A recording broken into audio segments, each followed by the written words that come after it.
Ààrẹ Ọ̀nà Kakanfò ilẹ̀ Yorùbá Ààrẹ Gani Adams ó ti pariwo síta o. Bàbá ní àwọn àti ẹgbẹ́ Oòduà People's Congress táwọn ń ṣàkóso yẹn OPC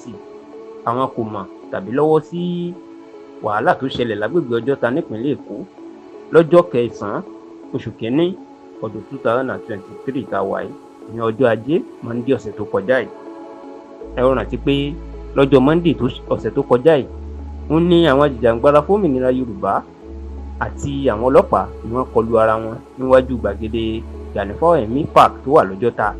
tí ẹ̀mí èèyàn méjì sì sùn yàtọ̀ sí ọ̀pọ̀ èèyàn tó farapa àtọ̀pọ̀ dúkìá tó ṣòfò.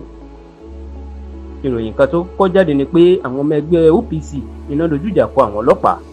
ṣùgbọ́n o nígbà tí ìròyìn náà ti ń lọ kiri ó ní Gani Adams ló máa pariwo síta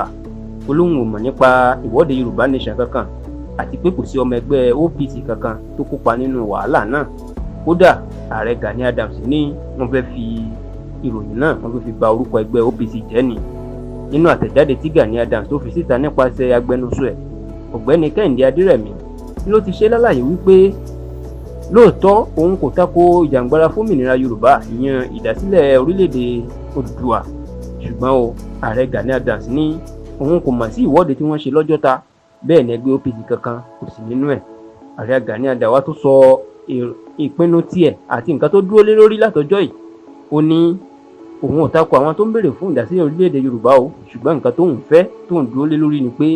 kí Yorùbá padà sí ìjọba ẹlẹ́kùnjẹkùn tí wọ́n ń ṣe láyé àwọn bàbá Awólọ́wọ̀, Ahmadu Bello àti Nnamdi Azikiwe.